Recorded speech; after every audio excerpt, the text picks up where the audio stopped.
na nimerudi CCM, nimeona chama kizuri. Kwa kweli sikutarajia kupata upendo mkubwa kama huu niliouona Chama cha Mapinduzi. Nimepata ushirikiano mkubwa kutoka kwa mwenyekiti wetu wa mkoa ndugu Daudi Yasini ambao sikuwahi kuona.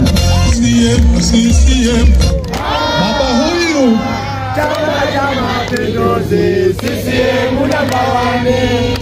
Baba huyu ana hekima ya kipekee sana. Namshukuru sana kaka yangu Msigwa kwa kunionyesha njia sahihi.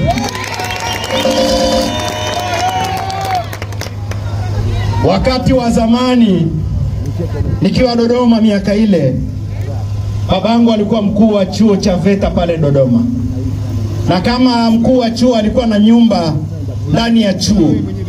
Kwa ile nyumba iko nyuma ya bunge. Spika zote za bunge, ukumbi wa Msekwa, zinaelekezwa pale nyumbani. Paulo Kimiti wa Katula alikuwa waziri, alikuwa rafiki wake mzee, anakuja sana pale. Akaniambia, kijana, na kuhitaji sana CCM. Lakini baadaye nikaelekea kwenye kile chama.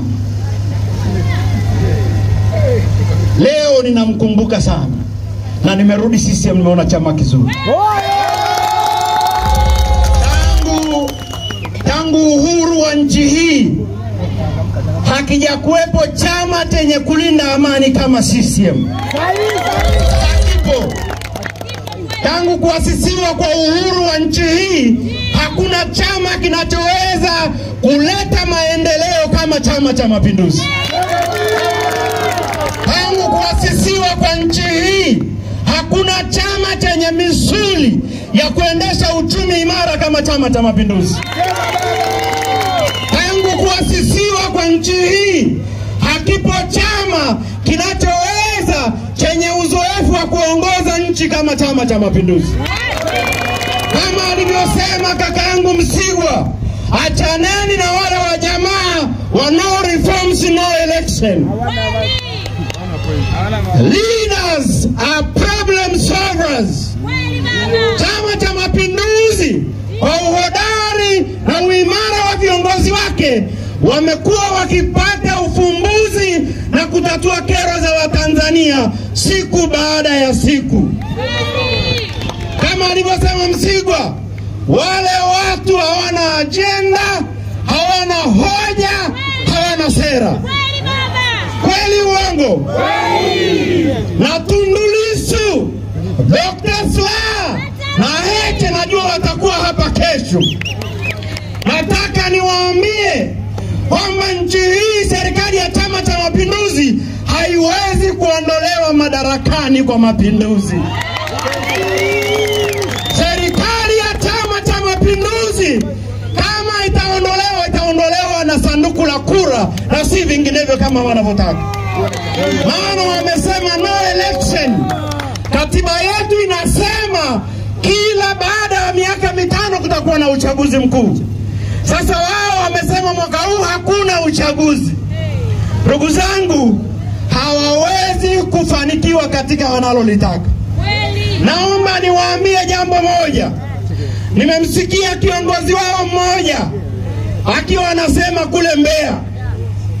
Kiongozi wao mmoja anaitwa John Mwambigija akasema mwaka huu wakina mama wote wa Chadema watatembea uchi ili kuzuia uchaguzi.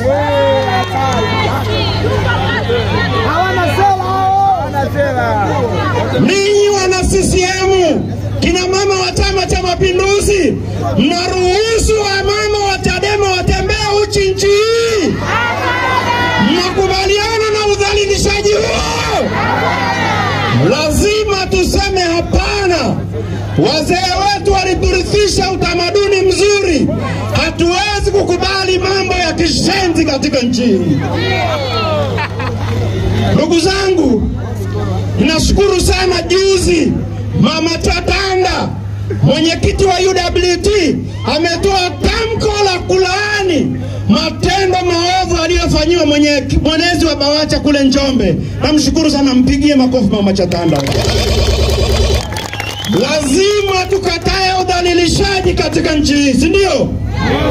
Hatuwezi kuruhusu kuhusu mambo kama haya. Ndugu zangu, nawashukuru sana. Wale watu hawana sera, hawana agenda, hawana hoja.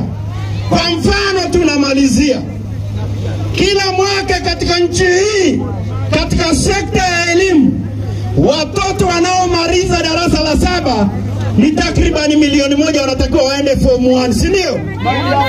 Sasa chama ambacho kina sera kinaweza kuhakikisha hao wanafunzi wanaingia form 1? Hawawezi, si ndio? Na miaka 10 ijayo, maana yake kila mwaka nchi hii watakuwa wanaenda form 1 zaidi ya watu milioni 5. Sasa hiki chama cha maandamano kitaweza kuwahudumia? Kitaweza kulipa walimu mishahara? Kinaweza kununua madawati? Kinaweza kununua dawa? Kinaweza kujenga barabara? Asanteni sana, Mungu awabariki.